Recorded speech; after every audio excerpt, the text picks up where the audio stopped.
and welcome to another episode of PLA with myself and Nick. And today we are joined by one of our good and very familiar faces, Bruce Barkhuizen, who is a senior associate here at Bruno Simao Attorneys. Thank you, Bruce, once again for gracing us. It's a pleasure. Thank you for having me. Thank you.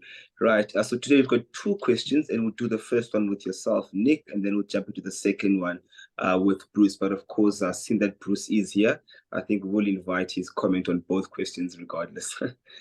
Yeah. So the first question, Nick says that we have an issue with the tenant who moved out on the 4th of Feb.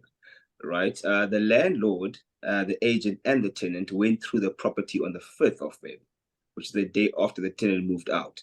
The cleaners were still busy on that day of the 5th. We also did an inventory and written inspection with the tenant that afternoon. The tenant, however, had to leave early and did not sign the inspection. The landlord had instituted then a claim. And then the question becomes, the tenant has now appointed an attorney who states that we should have done the inspection within 3 days prior to the lease coming to an end, and therefore the landlord has no claim. How can you do, the question becomes, how can you do an inspection prior to the tenant moving out?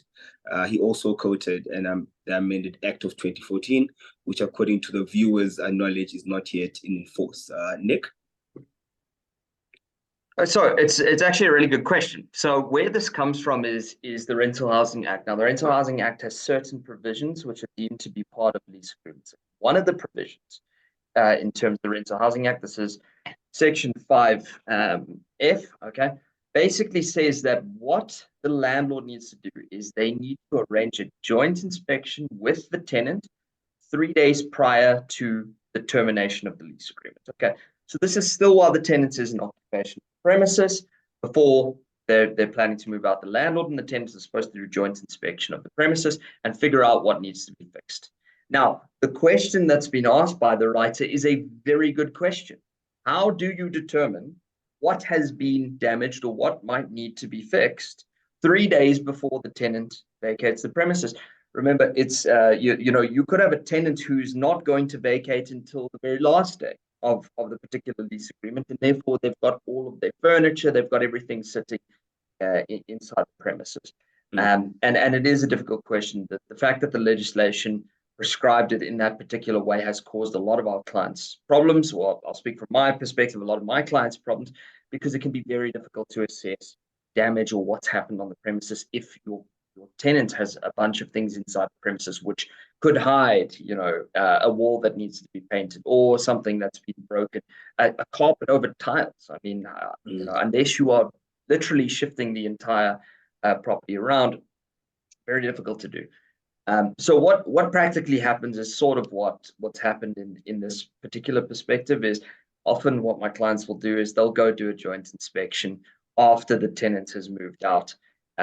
Practically does that sit well in terms of the Act? No, not really. The Act requires it to happen 3 days before, but most people have good relations when they're vacating, and these things are done just outside of the Act like that, and that's absolutely fine. What's interesting here is the tenants has taken a different approach. So that joint inspection didn't happen. They decided to do the joint inspection after the termination of the lease agreement, as is pretty normal practice. But now the tenants decided to go get an attorney to try and escape any sort of liability, and they didn't sign the exit inspection form. So what do you do? So luckily, there is a provision within the Act that's going to help us in the circumstances. So yes, absolutely, the Act says you are supposed to do a joint inspection between parties 3 days before. But what the Act then says later on is if the landlord can't get the tenant to do that joint inspection 3 days before the termination of the lease agreement, the landlord is entitled to go ahead and do the inspection on their own within a period of 7 days of the termination of the lease agreement. Now, our writer is very lucky in this regard because they say that they did it. The termination would have been on the end of January, and they say they went on the 5th of Feb to go do this inspection. So inadvertently, without knowing it, they've actually complied with the provisions of the Act. They've gone within a period of 7 days and actually done the inspection.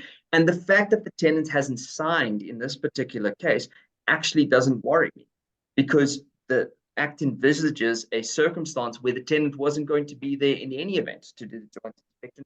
The landlord was entitled to do the inspection in the tenant's absence. Okay, so in respect to the response from the attorney is being absolutely correct. The inspection was supposed to happen 3 days prior to the lapse of the lease agreement.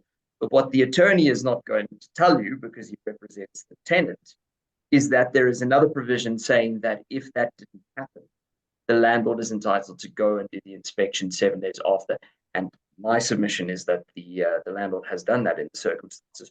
So while the attorney is going to say yes, he's obviously going to represent his clients and say you don't have a claim.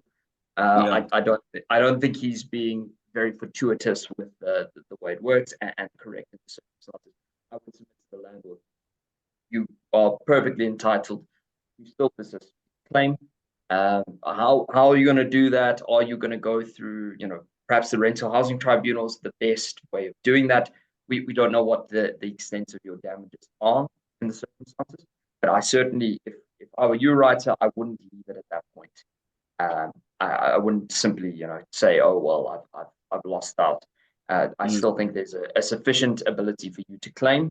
I still think you're sufficiently forward with the act, regardless of the non-signature by the tenant, regardless, of the fact that it was after the circumstances. And in any event, if you approach the tribunal and say, look, we did agree to a joint inspection, it just didn't happen to be within the 3 days. The tribunal's not silly about these things. They're there to mediate disputes and come to a resolution. So I think you're going to find favor in that circumstance, rather than the strict approach which the attorney for the tenant has now tried to proffer in the circumstances. So absolutely go for it. And in respect to the amendment, you put a little note there on the amendment. Look, the amendment for me is no concern. It doesn't change the provisions that I've mentioned in terms of Section 5 in any way. It didn't affect those, so don't worry about it. Those provisions still apply. And I would submit, seek an attorney for yourself, call one of our officers. Alternatively, depending on what your quantum is, you might not want to get in touch with an attorney just because it's also not going to be sufficiently a value that's going to justify it. Then approach the rental housing tribunal. They really do good work and can help. Yeah. So thank you very much there, Nick. And of course, Bruce, you are here today, so we will obviously have to invite you for an additional comment there, please. Well, truth be told, I'm struggling to think of something I could possibly add to Nick's answer, as it touched on all the most important aspects. Something I'd like to mention is that the landlord actually here did was trying to substantively comply with the act. So I do not foresee this technical argument being a bar or hindrance to the landlord's claim for damages. I mean, the landlord has tried. The tenant even appeared on the day for an inspection.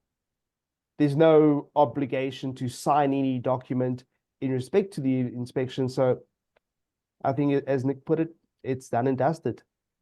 Landlord ought to be successful. I don't think, in particular, I think that the magistrates' courts would side with the landlord more than they would side with the tenant. Right. So there you have it. Thank you very much, gentlemen, for the answer to that question. And I really do believe that the viewer then has quite a